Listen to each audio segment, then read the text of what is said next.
Hello, my dear, and welcome to our war vlog from Dnipro, central Ukraine. And probably you have already heard the news. 1 week ago, there was a rocket strike aiming the civilian building in Dnipro. And as for now, 45 people are declared dead, and there are people missing, and more than 500 people at rest for the governmental help due to this mass murder. The rocket was aiming literally in the neighborhood where nothing is around, and there is no military infrastructure or even energy infrastructure that Russians might aim, and it's very likely that they were just sending this unprecise rocket just to terror us and to kill as many people as possible, because it hit the largest, the biggest building in the area. And actually I started to record the video right 1 week ago. I recorded another video before it, and in a few hours before I had time to edit it, this happened, and the whole week I didn't feel like I can meet you, like I can talk to you or tell you anything. It was a great shock because despite Dnipro is a big city, about 1 million people live here in peaceful times. Nobody knows how many people do we have now, but it is a big city. But also it is a city where people live for generations. And it means that we all are related in some ways, because Ukrainians, we are not really eager to move somewhere to work or study, and you can go for a short while, but usually if you were born in one city, you will spend the whole life here. And that means that everybody has relatives or friends, or at least friends of a friends who died there or who was seriously injured. And that is a great shock to everybody. The funerals were during this week, and there were more details. Firstly, we didn't believe that it happened, and then when we started to realize what's happening, how terrible it is, it got worse and worse, and people in the city are mostly depressed. And I haven't seen anyone smiling on the streets for the whole week, and which is obvious. So it concerns everybody here. That's my message: that all people are very stressed, and all people are in grief, in mourning here, and it is still hard to believe that it is possible in the 21st century. But there are many things that are hard to believe, and that I don't understand still by now about this war. And we just need to accept that it did really happen, that somebody in Russia was sitting and thinking that it is a good idea to kill as many civilians as possible. And that, of course, this shock, it leads to depression. All these chronic diseases people have, they are getting worse, and they go into this acute phase. And on the top of this, the weather is also grim, and the mood is very, very depressive, and people still haven't recovered from it. And as for the situation with the help, it looks like these people who suffered this attack, they are well cared, both by the government and by private initiatives. There were many groups who collected money, and many people brought clothing, brought food, which even wasn't claimed at the time, because again, everybody has relatives or friends, and only 30 out of these 500 people addressed for governmental centralized help. So it seems by now that these people are carried again, and if you want to help, maybe you can find the family and contact them directly. But also, if you want to help, maybe you can think about some other places where you can help to other people who are not cared still. And as for these needs, of course, it is winter, and at least for 12 hours every day we have a blackout. It's not like 12 hours straight, it is 4 hours with the electricity and 4 hours without the electricity. It's the most common schedule, and you can build your life around it.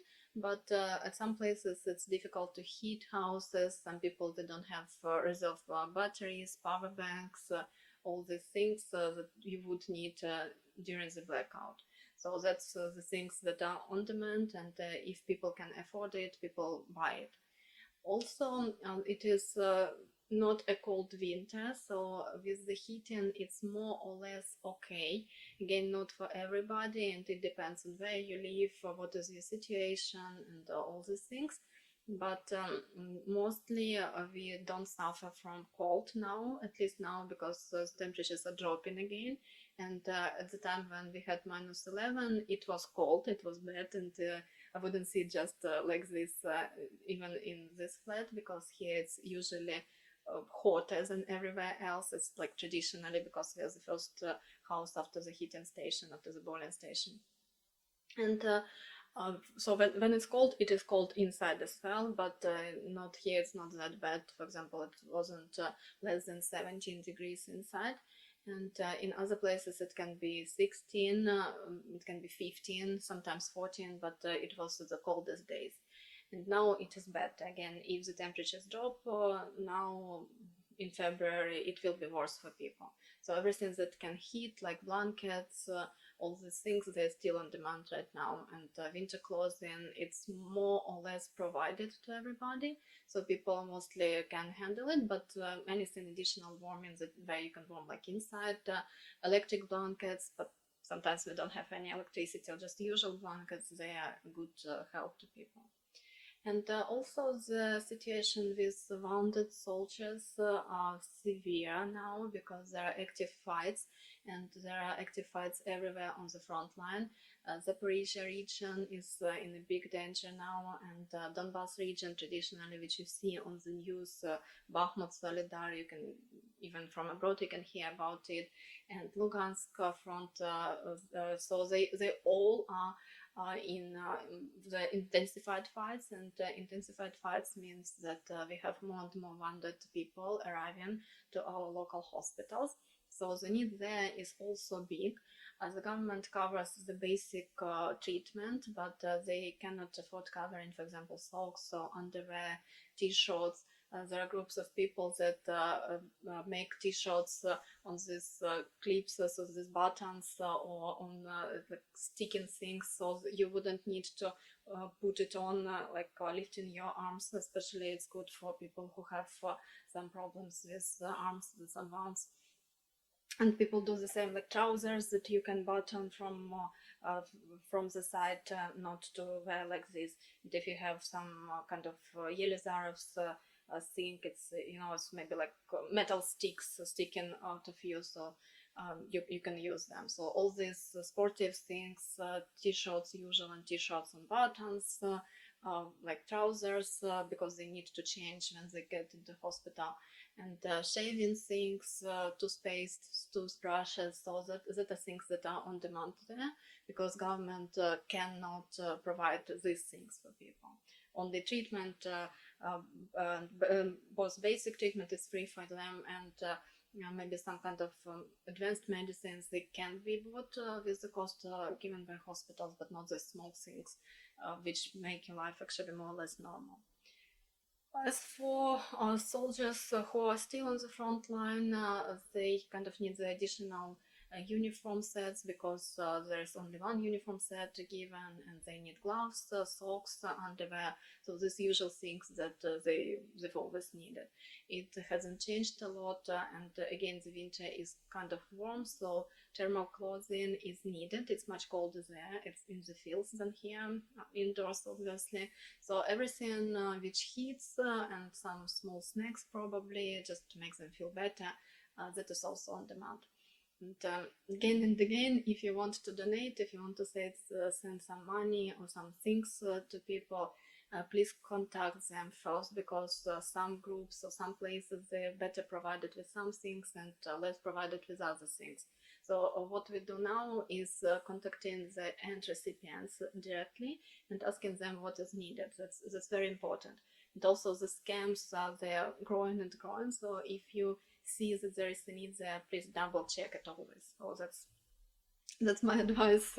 Maybe you know it, but it's always good to tell. So beware scammers, and ask people what they need, because again, sometimes somebody else has given something and they need something different.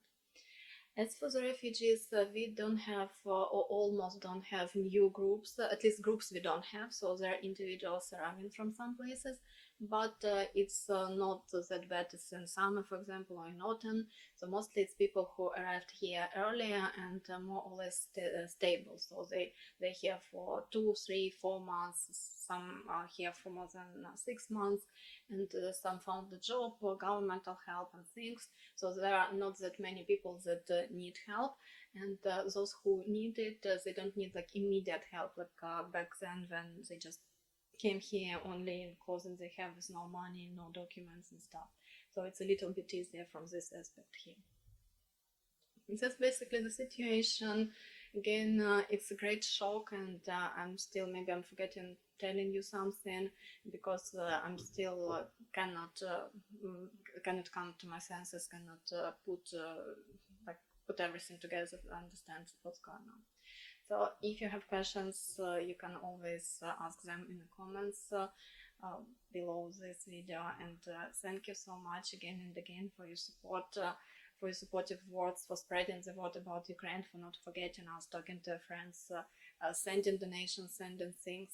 But it's also it's a great help, and your informational help is also great.